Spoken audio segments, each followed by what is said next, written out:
السلام علیکم ورحمۃ اللہ وبرکاتہ۔ الحمد للہ وکفی وسلام علی عبادہ الذین اصطفی، اما بعد، اعوذ باللہ من الشیطان الرجیم، بسم اللہ الرحمن الرحیم۔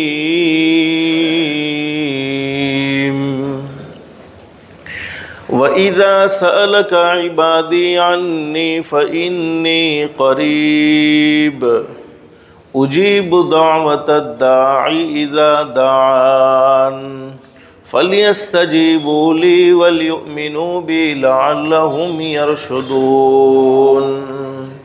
صدق اللہ العظیم۔ وقال النبی صلی اللہ علیہ وسلم الدعاء مخ العبادہ، او کما قال النبی صلی اللہ علیہ وسلم صدق رسولہ النبی الکریم۔ رب اشرح لی صدری ویسر لی امری واحلل عقدۃ من لسانی یفقہوا قولی۔ سبحانک لا علم لنا الا ما علمتنا انک انت العلیم الحکیم۔ درود شریف پڑھ لیں۔ اللہم صلی علی محمد وعلی آل محمد کما صلیت علی ابراہیم وعلی آل ابراہیم انک حمید مجید۔ اللہم بارک علی محمد وعلی آل محمد کما بارکت علی ابراہیم وعلی آل ابراہیم انک حمید مجید۔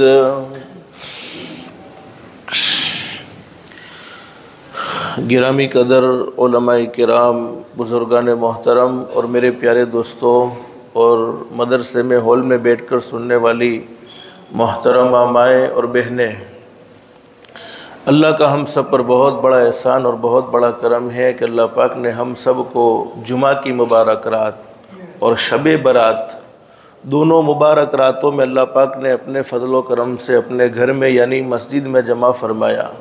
دعا کرو اللہ ہم سب کے جمع ہونے کو قبول فرمائے۔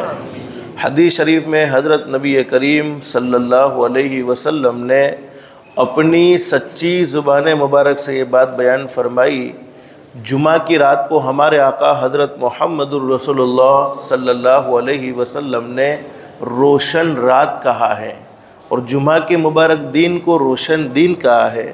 اور حدیث شریف میں لکھا ہے کہ جمعہ کی مبارک رات اور جمعہ کے مبارک دین میں ایک گھڑی ایسی ہوتی ہے، اس گھڑی میں کوئی اللہ کا بندہ اپنے پروردگار عالم سے جو بھی سوال کرے، شرط یہ ہے کہ سوال جائز ہونا چاہیے، سوال ناجائز نہیں ہونا چاہیے۔ اللہ پاک اس کے سوال کو ضرور قبول فرماتے ہیں، اللہ پاک اس کے سوال کو ضرور منظور فرماتے ہیں۔ یعنی جمعہ کی مبارک رات اور جمعہ کے مبارک دین میں اللہ سے مانگی جانے والی دعائیں رد نہیں ہوتی، بلکہ اللہ پاک اسے اپنی بارگاہ میں ضرور منظور و مقبول فرماتے ہیں۔ اللہ سے دل سے دعا کر لو، اللہ تو نے اپنے فضل و کرم سے اپنی رحمت سے ہمیں مسجد میں جمع فرمایا۔ حدیث شریف میں لکھا ہے حضرت نبی کریم صلی اللہ علیہ وسلم نے فرمایا، مسجد میں آنے والا اللہ کا مہمان ہوتا ہے اور اللہ رب العالمین خود اس کے میزبان ہوتے ہیں۔ ہم اپنے گھر میں کس کو بلاتے ہیں؟ جس سے محبت ہوتی ہے، جس سے خصوصی تعلق ہوتا ہے۔ اللہ پاک بھی اپنے بندوں میں سے انہی بندوں کو اپنے گھر پر بلاتے ہیں جن بندوں سے اللہ پاک کو خصوصی محبت ہے، جن بندوں سے اللہ پاک کو خصوصی تعلق ہے۔ اللہ سے دل سے دعا کرو، اللہ تو نے دنیا میں ہمیں اپنا مہمان بنایا ہے، اللہ کے لیے کوئی مشکل نہیں، اللہ ہم سب کو جنت الفردوس میں بھی اپنا مہمان بنائے۔ میرے بھائیوں، کوئی لمبی چوڑی باتیں نہیں کرنی، کچھ مختصر باتیں آپ کی خدمت میں رکھنی ہے۔ اللہ سے دل سے دعا کر لو، اللہ سب سے پہلے مجھے پھر آپ کو عمل کی توفیق نصیب فرمائے۔ یقیناً آج کی رات مبارک رات ہے اور حدیث شریف میں حضرت نبی کریم صلی اللہ علیہ وسلم نے اس رات کو عبادت میں گزارنے کو کہا ہے، لیکن یہاں بیٹھنے والے ہمارے بھائیوں میں سے اور ہماری بہنوں میں سے کئی اللہ کے بندے ایسے ہیں، کئی اللہ کی بندیاں ایسی ہیں جن کی تو ہر رات عبادت میں گزرتی ہے، کہو الحمدللہ۔ اس لیے کہ حدیث شریف میں فرمایا نبی کریم صلی اللہ علیہ وسلم نے، میرا کوئی امتی مرد ہے عشاء کی نماز جماعت کے ساتھ پڑھ لے، عورت ہے اپنے گھر پر نماز پڑھے۔ حدیث شریف میں فرمایا نبی کریم صلی اللہ علیہ وسلم نے، عشاء کی نماز پڑھنے کی برکت سے اللہ پاک اس کی آدھی رات عبادت میں لکھ دیتے ہیں۔ پھر فجر کی نیت کر کے سو جائے اور فجر کا ارادہ کر لے اور فجر کی نماز کے اللہ پاک توفیق نصیب فرما دے وے، فجر کی نماز پڑھے، فجر کی نماز پڑھنے کی برکت سے اور اس کی آدھی رات عبادت میں شمار ہو گئی، یعنی اس کی پوری رات عبادت میں شمار ہو گئی۔ تو کتنے اللہ کے نیک بندے ایسے ہیں، کتنی اللہ کی نیک بندیاں ایسی ہیں جن کی بولو کبھی فجر کی نماز چھوڑتی نہیں ہے، کبھی عشاء کی نماز چھوڑتی نہیں ہے، ان کی تو ہر رات عبادت میں شمار ہوتی ہے۔ لیکن آج کی مبارک رات میں بس مجھے کوئی لمبی چوڑی باتیں نہیں کرنی ہے، ایک حدیث پاک آپ کے سامنے ذکر کرنی ہے، اللہ پاک ہم سب کو عمل کی توفیق نصیب فرمائے۔ میرے بھائیوں، وقت ٹھہرنے والی چیز نہیں، بولو وقت گزرنے والی چیز ہے، وقت ٹھہرتا نہیں ہے۔ اور حدیث شریف میں حضرت نبی کریم صلی اللہ علیہ وسلم نے اپنی سچی زبان مبارک سے قیامت کی بہت ساری نشانیاں بیان فرمائی۔ ان نشانیوں میں سے ایک نشانی وقت میں سے برکت کا ختم ہو جانا۔ گزشتہ رمضان المبارک کا مہینہ گزرا، ابھی پتہ بھی نہیں چلا رمضان کا مہینہ بولو آنے کو بالکل قریب ہے۔ وقت ٹھہرنے والی چیز نہیں، وقت گزرنے والی چیز ہے۔ 2024 گزر گیا، 2025 شروع ہوا 21 سال، اب 2025 ختم ہو جائے گا، بولو وہ بھی پتہ چلے گا نہیں۔ اسی طریقے سے ایک نہ ایک دن یہ پوری دنیا ختم ہو جائے گی، اور ہم سب کا یہ عقیدہ ہونا چاہیے کہ بولو ایک نہ ایک دن یہ پوری دنیا تو ختم ہونی ہی ہونی ہے۔ اور جس دن پوری دنیا ختم ہو جائے گی اس دن کو شریعت کی زبان میں قیامت کا دن کہتے ہیں۔ قیامت قائم ہونی ہے۔ اب قیامت کب آئے گی اس کا علم بولو اللہ کے سوا کسی کو نہیں۔ لوگ دعوے کرتے ہیں فلانے سال میں امام مہدی آ جائیں گے، یہ لوگوں کے دعوے غلط ہیں۔ لوگ دعوے کرتے ہیں فلانے سال میں دجال کا خروج ہوگا۔ صحیح حدیث میں حضرت نبی کریم صلی اللہ علیہ وسلم نے بڑی زبردست بات بیان فرمائی۔ حضور صلی اللہ علیہ وسلم نے فرمایا جب تک اللہ کی زمین پر ایک بھی اللہ اللہ کہنے والا مرد موجود ہے، ایک بھی اللہ اللہ کہنے والی عورت موجود ہے، جب تک زمین پر کوئی ایک بھی اللہ کا نام لینے والا موجود ہے، تب تک اللہ پاک قیامت کو قائم نہیں فرمائیں گے، بلکہ دنیا کے نظام کو اسی طریقے سے چلاتے رہیں گے جیسے آج تک چلتا آ رہا ہے۔ اس سے کیا معلوم ہوتا ہے کہ انشاءاللہ قیامت کا سامنا بولو ایمان والوں کو نہیں کرنا پڑے گا۔ ایمان والے ختم، دنیا ختم۔ جب تک ایک بھی ایمان والا اللہ کی زمین پر موجود ہے تب تک بولو دنیا ختم ہونے والی نہیں ہے۔ یہ فائنل بات ہے۔ اگر ہم چاہتے ہیں کہ قیامت کا سامنا ہم نہ کریں تو ہمارا ایمان بہت زیادہ مضبوط ہونا چاہیے۔ لیکن آج کی رات میں مجھے آپ کو ایک زبردست عمل بتلانا ہے۔ ہر انسان کی یہ چاہتے بولو وقت تو گزر جائے گا، ہر انسان کی یہ چاہتے ہیں کہ ہمارا ہر آنے والا دن جانے والے دنوں سے اچھا ہونا چاہیے۔ ہم کہتے بھی ہیں نا آوا والا دیوسو جوا والا دیوسو تھی سارا ہوا جو یہ، اور اللہ سے ایسی عزت مانگنی چاہیے جس کے بعد بولو کبھی ذلت نہ ہو۔ اللہ سے ایسی مالداری مانگنی چاہیے جس کے بعد کبھی غربت نہ ہو۔ اللہ سے ایسی خوشحالی مانگنی چاہیے جس کے بعد کبھی تنگحالی نہ ہو۔ اللہ سے ایسی ہدایت مانگنی چاہیے جس کے بعد بولو کبھی گمراہی نہ ہو۔ حدیث شریف میں لکھا ہے، اللہ سے دل سے دعا کر لو آج کی جمعہ کی مبارک رات میں اللہ پاک ہم سب کو مدینۃ المنورہ کی حاضری نصیب فرمائے، کہو آمین۔ ہر انسان کی یہ چاہت ہوتی ہے جس کے دل میں اللہ نے ایمان رکھا ہے کہ مرنے سے پہلے ایک مرتبہ حضرت نبی کریم صلی اللہ علیہ وسلم کے شہر کی زیارت کر لوں، بیت اللہ کی زیارت کر لوں۔ ہر ایک کے دل کی یہ چاہت ہوتی ہے، اور بولو چاہتوں کو پورا کرنے والا کون؟ اللہ۔ اور حضرت شیخ سعدی رحمۃ اللہ علیہ نے بڑی زبردست بات لکھی ہے، علماء جانتے ہیں حضرت شیخ سعدی رحمۃ اللہ علیہ بہت بڑے اللہ کے ولی گزرے ہیں، اللہ پاک نے انہیں بڑا اونچا مقام اور مرتبہ نصیب فرمایا تھا۔ ان کی کتابیں مدرسے میں فارسی زبان میں پڑھائی جاتی ہیں۔ شیخ سعدی سمجھانا چاہتے ہیں کہ کیڑی چونٹی، آپ سب کو معلوم ہوگا کہ ہر مخلوق اپنی اپنی زبان میں اللہ کو یاد کرتی ہے، اللہ کا ذکر کرتی ہے، اللہ کو پکارتی ہے۔ چونٹی کے دل میں یہ تمنا ہو گئی کہ میں بیت اللہ کا دیدار کرنا چاہتی ہوں، میں بیت اللہ کو دیکھنا چاہتی ہوں۔ اب کیڑی ہے، کیڑی کے دل میں یہ تمنا۔ شیخ سعدی رحمۃ اللہ علیہ فرماتے ہیں کہ اللہ رب العالمین نے کیڑی کے لیے فلائٹ کا انتظام کیا، کون سی فلائٹ؟ کبوتر۔ بہت سے لوگ حرم میں گئے ہیں، انہوں نے کبوتر پرندے کو دیکھا ہوگا، کبوتر کا انتظام کیا، چونٹی کے دل میں اللہ نے بات ڈالی کہ کبوتر پر سوار ہو جائے، اور کبوتر کے ذریعے اللہ نے اسے حرم تک پہنچا دیا۔ تو جب چونٹی کی تمنا اللہ پاک پوری کر سکتے ہیں تو کیا ہماری تمنا پوری نہیں ہوگی؟ ضرور پوری ہوگی، لیکن بہت جلدی عمرہ کا سفر کرنا ہے، بہت جلدی حج کا سفر کرنا ہے۔ اور یاد رکھو، عمرہ کا سفر بعد میں ہونا چاہیے، حج کا سفر پہلے ہونا چاہیے۔ عمرہ ضروری نہیں ہے، حج ضروری ہے۔ آج لوگ عمرہ کرتے ہیں اور عمرہ کرنے کے بعد فرض حج سے غفلت برتتے ہیں۔ لیکن بڑی زبردست بات بیان فرمائیے، جو آدمی روزانہ 313 مرتبہ درود شریف پڑھنے کا اہتمام کرے، سب سے بہتر درود شریف تو وہی ہے جس کو ہم نماز میں پڑھتے ہیں، لیکن اتنا وقت نہیں ہے۔ صلی اللہ، بولو صلی اللہ علیہ وسلم، یا چھوٹا سا درود شریف، اللہم صلی علی محمد، اللہم صلی علی محمد، 313 مرتبہ پڑھنے کا اہتمام کرے، اللہ پاک اسے بہت جلد مکۃ المکرمہ اور مدینۃ المنورہ کے سفر کی سعادت نصیب فرمائیں گے۔ مدینۃ المنورہ کا یہ واقعہ ہے، ترمذی شریف میں حدیث موجود ہے، بخاری شریف میں بھی حدیث موجود ہے۔ حضرت نبی کریم صلی اللہ علیہ وسلم کے ایک صحابی سخت بیمار، علماء جانتے ہیں، اور ایسی بیماری کہ پورا بدن لکڑی کی طرح سوکھ چکا ہے، کھڑے ہونے کی بولو طاقت نہیں ہے، چلنے کی طاقت نہیں ہے، بیٹھنے کی طاقت نہیں ہے۔ حضرت نبی کریم صلی اللہ علیہ وسلم کے صحابی سخت بیمار، اور حضور صلی اللہ علیہ وسلم کو خبر پہنچی۔ اب میرے بھائیوں، جب ہم ہمارے آقا حضرت محمد الرسول اللہ صلی اللہ علیہ وسلم کی مبارک زندگی کو پڑھیں گے اور مبارک زندگی کو سنیں گے تو یہ فیصلہ کرنے پر مجبور ہوں گے کہ ہمارے ماں باپ سے بھی زیادہ اگر ہم سے کوئی محبت کرنے والا تھا تو وہ ہمارے آقا حضرت محمد الرسول اللہ صلی اللہ علیہ وسلم محبت کرنے والے تھے۔ اب حضرت نبی کریم صلی اللہ علیہ وسلم کو پتہ چلا، حضور صلی اللہ علیہ وسلم وہ صحابی کی خیر خیریت کو معلوم کرنے کے لیے ان کے گھر پر خود تشریف لائے۔ اور میرے بھائیوں، یہ بھی حضرت نبی کریم صلی اللہ علیہ وسلم کی مبارک سنت ہے۔ اگر ہمارا کوئی پڑوسی بیمار ہے، کوئی رشتہ دار بیمار ہے، کوئی مسجد کا ساتھی بیمار ہے، حدیث شریف میں لکھا ہے، حضور صلی اللہ علیہ وسلم نے فرمایا، میرا کوئی امتی اپنے مسلمان بھائی کی ملاقات کے لیے گھر گھر کی ملاقات، یہ بولو یہ معمولی چیز نہیں ہے۔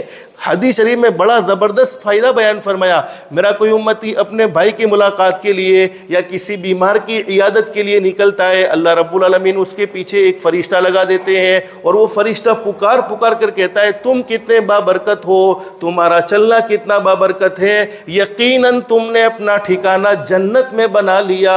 یہ ترمذی شریف میں حدیث موجود ہے، اور ابن ماجہ شریف میں حدیث موجود ہے۔ حضور صلی اللہ علیہ وسلم نے فرمایا، جب میرا کوئی امتی کسی بیمار کے حال کو معلوم کرنے کے لیے نکلتا ہے، آسمان سے فرشتے پکار پکار کر کہتے ہیں، تم خوش رہو، تم خوش رہو، تم خوش رہو۔ بولو، جسے خوش رہنے کی دعائیں آسمان کے فرشتے دیتے ہو، اس کی زندگی میں خوشیاں آئے گی کہ نہیں آئے گی؟ اور حدیث شریف میں موجود ہے، ہم نے صبح میں کسی بیمار کا حال معلوم کیا، شام تک 70,000 فرشتے، حالانکہ ہمارے لیے ایک فرشتے کی دعا بولو کافی ہے، اس لیے کہ فرشتے کا کوئی گناہ نہیں ہوتا، 70,000 فرشتے اس کے لیے مغفرت کی دعا کرتے ہیں۔ اور شام کو ہم کسی بیمار کا حال معلوم کرتے ہیں، صبح تک 70,000 فرشتے اس کے لیے مغفرت کی دعا کرتے ہیں۔ اب حضور صلی اللہ علیہ وسلم نے وہ صحابی کو پوچھا، اور میرے بھائیوں، کبھی کبھی بیمار کا حال ہم معلوم کرتے ہیں، اپنی زبان سے کوئی اچھا بول دیتے ہیں تو سامنے والے کی آدھی بیماری تو یوں ہی ختم ہو جاتی ہے، سامنے والے کی آدھی بیماری تو یوں ہی مٹ جاتی ہے۔ اور حدیث شریف میں فرمایا نبی کریم صلی اللہ علیہ وسلم نے، جب میرا کوئی امتی کسی اپنے مسلمان بھائی کے بلکہ کسی بھی اللہ کی مخلوق کے دل کو خوش کر دے، دل کو خوش کرنے کے لیے کوئی جیب سے پیسہ خرچنا ضروری نہیں ہے، اگر اللہ نے توفیق دے دی ہے تو ضرور خرچہ کرنا چاہیے، لیکن اچھا بول کے دل خوش کر دے، یا اس کے ساتھ بھلائی کا معاملہ کر کے، اس کے ساتھ احسان کا معاملہ کر کے دل خوش کر دے۔ علماء جانتے ہیں، حدیث شریف میں لکھا ہے، خوش کرنے کے بدلے میں اللہ پاک ایک فرشتے کو پیدا فرماتے ہیں، اور وہ فرشتہ قیامت تک اللہ کی حمد و ثنا کرتا رہتا ہے، اللہ کی تعریف کرتا رہتا ہے، اور اس تعریف کا ثواب دل خوش کرنے والے بندے کو ملتا رہتا ہے۔ کتنا آسان دین ہے۔ اور ایک مرتبہ حضرت نبی کریم صلی اللہ علیہ وسلم بیت اللہ کا طواف کر رہے ہیں، اللہ سے دعا کرتے رہو اللہ ہر ایک کو طواف کی سعادت نصیب فرمائے۔ دوران طواف حضور صلی اللہ علیہ وسلم نے بیت اللہ کو مخاطب کر کے فرمایا، او کعبہ، او اللہ کا گھر، میں جانتا ہوں تیرا اکرام بہت ضروری ہے، تیرا احترام بہت ضروری ہے، تیری شان تو وہ شان ہے کہ تیرا طواف فرشتوں نے کیا ہے اور قیامت تک کرتے رہیں گے۔ آج تو بہت سے مالدار کئی کئی مرتبہ حج میں بھی جاتے ہیں، کئی مرتبہ عمرہ میں بھی جاتے ہیں، لیکن علماء جانتے فرشتوں کی تعداد اتنی بڑی تعداد ہے کہ ایک فرشتے نے ایک مرتبہ بیت اللہ کا طواف کر لیا، پھر بولو اسے دوسری مرتبہ قیامت تک چانس ملتا نہیں ہے۔ حضور صلی اللہ علیہ وسلم نے فرمایا کہ تیرا طواف قیامت تک فرشتے کرتے رہیں گے، قیامت تک کے آنے والے لوگ تیرا طواف کرتے رہیں گے، اور تیرا طواف انبیاء کرام نے بھی کیا ہے۔ لیکن او کعبہ تو سن لے، اگر تجھے کوئی 100 مرتبہ توڑ دے، بولو ایسی غلیظ حرکت کوئی کرے گا؟ ہمارے دل میں تو مسجد کا احترام ہوتا ہے، کعبۃ اللہ کے ساتھ کون ایسی غلیظ حرکت کرے گا؟ تجھے اگر کوئی 100 مرتبہ توڑے اور میں محمد الرسول اللہ صلی اللہ علیہ وسلم اپنے مبارک ہاتھوں سے 100 مرتبہ بناؤں، اس پر مجھے کوئی افسوس نہیں ہے جتنا ایک مسلمان کے دل پر رائے کے دانے کے برابر تکلیف پہنچانے پر افسوس ہوتا ہے۔ اس سے اندازہ لگاؤ مومن کا دل اللہ کے نزدیک کعبۃ اللہ سے بھی بڑھ کر ہے۔ اب ہمارے نبی نے وہ بیمار صحابی سے سوال پوچھا، اللہ کے بندے بیمار ہو، پورا جسم کمزور ہو چکا ہے، کھڑے ہونے کی طاقت نہیں ہے، بیٹھنے کی طاقت نہیں ہے، چلنے کی طاقت نہیں ہے، ان بیماری کے دنوں میں تم اللہ سے دعا کیا مانگتے ہو؟ اور ہم سب کو معلوم ہونا چاہیے بیماری کے دنوں میں اللہ پاک دعائیں ضرور قبول کرواتا ہے۔ بیماری کے دنوں میں ہم اللہ سے جو بھی ضرورتیں مانگتے ہیں اللہ پاک ہماری ضرورتوں کو ضرور قبول فرماتے ہیں۔ حضور صلی اللہ علیہ وسلم نے صحابی سے پوچھا کہ ان بیماری کے دنوں میں تم اللہ سے کیا دعا مانگتے ہو؟ اور ابن ماجہ شریف میں حدیث موجود ہے، حضرت نبی کریم صلی اللہ علیہ وسلم نے فرمایا کہ عمر، جب کوئی آدمی بیمار ہو جائے تو اس کو دعاؤں کے لیے کہو، اس لیے کہ بیمار آدمی کی دعا فرشتوں کی دعا کی طرح قبول ہوتی ہے۔ جیسے فرشتوں کی دعا ضرور منظور ہو جاتی ہے، اسی طریقے سے بیمار آدمی کی دعا بھی ضرور منظور ہوتی ہے۔ تو جب تکلیف آئے، پریشانی آئے، دکھ آئے، اس وقت اللہ کو ضرور پکارنا چاہیے، اللہ کو ضرور یاد کرنا چاہیے، اللہ پاک ضرور ہماری سنتا ہے۔ اب جب صحابی سے ہمارے نبی نے یہ بات پوچھی تو صحابی نے کیسی زبردست بات کہہ دی، اللہ کے نبی میں اللہ سے دعا یہ مانگتا ہوں کہ اللہ یہ دنیا کی زندگی ختم ہو جائے گی۔ بولو ختم ہونے والی ہے کہ نہیں ہونے والی؟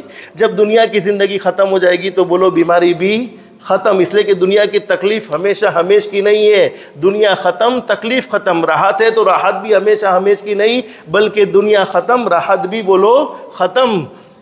تو صحابی نے کہہ دیا اللہ کے نبی میں اللہ سے ایک ہی دعا مانگتا ہوں، الہ العالمین یہ دنیا کی زندگی تو ختم ہو جائے گی، اور جب دنیا کی زندگی ختم ہو جائے گی تو بیماری بھی ختم ہو جائے گی، اور دنیا ختم ہو رہی ہے، اور ہمارے ختم ہونے کا فیصلہ بھی بولو آج ہو جائے گا کہ آئندہ کون زندہ رہے گا اور کس کو زندگی ملنے والی ہے، کون کب مرنے والا ہے۔ بلکہ حدیث شریف میں تو یہاں تک لکھا ہے، حضرت نبی کریم صلی اللہ علیہ وسلم نے فرمایا اللہ رب العالمین ملک الموت کو پورا پرچہ دیتے ہیں 15 شعبان میں، اور پورا لسٹ تیار کر کے دے دیا جاتا ہے کس کی کب موت ہونے والی ہے، کس حال میں موت ہونے والی ہے، کہاں پر موت ہونے والی ہے، لیکن مرنا ضرور ہے۔ اس لیے بہت زبردست بات بیان فرمائی ہے، انسان سنبھل جا اب بھی تو، اللہ کو ناراض کرتے ہوئے سنبھل جا، آپس میں نفرت بری زندگی کو گزارتے ہوئے سنبھل جا، ارے حرام کھاتے ہوئے، حرام کماتے ہوئے، لوگوں کو دھوکہ دیتے ہوئے سنبھل جا، کسی پر جھوٹے الزام لگاتے ہوئے سنبھل جا، نمازوں کو چھوڑتے ہوئے سنبھل جا۔